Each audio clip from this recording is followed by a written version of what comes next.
This one piece of advice can change your entire life. और ये इतना ज़्यादा इम्पॉर्टेंट है ना, तुम सोच भी नहीं सकते। और वो है नेवर गिव अप।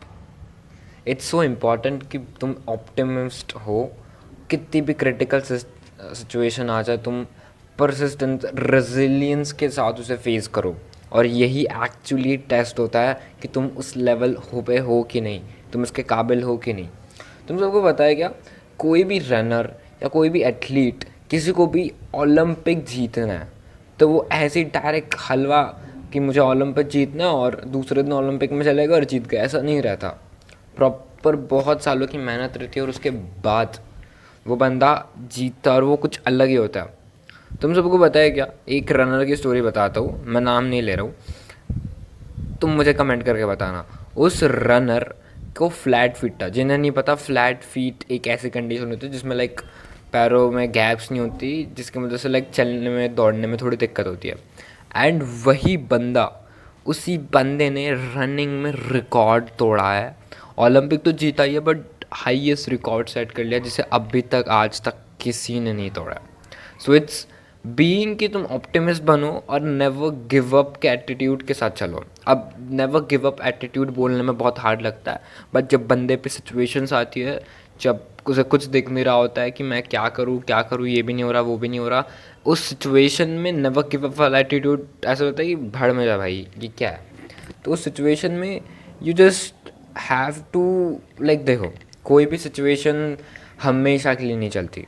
तुम्हारे लाइफ में तुमने देखा होगा, मोस्ट ऑफ द टाइम में दुखी रहती है, फिर थोड़ी खुशी आती है, फिर दुखी रहती है, फिर खुशी रहती है, फिर दुखी रहती है, ऐसे चलता रहता है। एक ही स्टेट कंटिन्यूसली नहीं चलता, बीच बीच में छोटे छोटे छोटे छोटे छोटे छोटे छोटे छोटे आते रहता है। अब तुम माइंडफुल नहीं हो तो तुम्हें पता नहीं चल रहा है, but yeah actually there are ups and downs जो कि आते रहता है। तो ये भी एक ऐसा ही फेज़ है जो कि है नीचे का है, मैं मानता हूँ चीज़ें नहीं चल रही, बिगड़ रही है चीज़ें, बट अब जब ऊपर वाला फेज़ भी आएगा ना, जब चीज़ें अपने आप होने लगेगी, अपने आप इन सेंस की चीज़ें अटकने लगेंगी, जैसे हर एक चीज़ में तुम अटक रहे हो, ये वो फलाना, बट उसमें प्रॉपरली फ्लो में जाएगी, उतने वो नहीं होगी, तो वो वाला फेज़ भी आएगा। And you know most remarkable thing, कि जब कभी भी तुमको ऐसा लगे कि यू आर स्टक, अभी इससे बाहर कैसे निकलूँ, अब क्या करूँ, मैं एक जगह पे स्टक हो चुका हूँ, तो उस सिचुएशन में इज़ लाइक ये मेरा अंडरग्राउंड वाला पीरियड है। देखो मैं स्टार्टिंग में लाइक मेरा नया कॉलेज था एंड मैं 1 महीना लेट एडमिशन किया था, और उसके कुछ 15-20 दिन के बाद ही एग्ज़ाम थी, और मेरा 1 मंथ का पूरा सारा चीज़ें बाकी था। बट स्टिल वहाँ पे रिग्रेट एंड वो सारी चीज़ें करने की जगह मैं एकदम बिड़ गया। मुझे ये कंप्लीट करना है, ये समझना है, ये पढ़ना है, ये लाइक मैं फुल तरीके से, और मैंने बहुत अच्छा स्कोर भी किया उस एग्ज़ाम में, क्योंकि मैंने उस इसमें समझ लिया कि ठीक है मेरे साथ ये सिचुएशन हो गई, ठीक है अब मैं कुछ नहीं कर सकता, अब बता नहीं सकता। दुनिया को पता है, तुम बोलोगे ना कुछ नहीं फ़र्क पड़ता, दुनिया को दिखाना पड़ता है, पर्चा दिखाना पड़ता है। तो मैंने इस सिचुएशन को जस्ट एक्सेप्ट किया और इस पर काम करने लग गया। मेरा एक्सपेक्टेशन तो हमेशा हाईएस्ट रहता है, 100 रहता है, 100 तो मिला नहीं, बट अच्छा स्कोर तभी भी मिल गया। और मेरे जैसे बच्चों के लिए इट्स लाइक वाओ, वैसे टाइप वाला।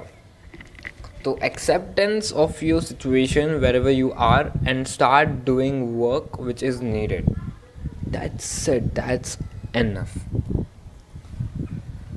और तुम सबको पता है क्या, जब कभी भी जब तुम रेजिलियंस दिखाते हो, परसिस्टेंस के साथ काम करते हो, कंसिस्टेंटली काम करते हो, तुम अपने आप ही ग्लो करने लगते हो, अपने आप ही ग्रो करने लगते हो।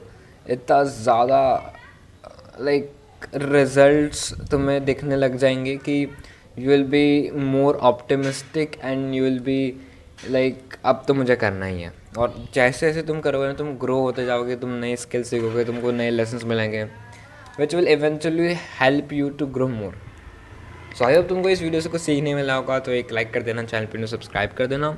आई will see in the next video, till then as usual thanks for watching, तब तक के लिए बाय बाय।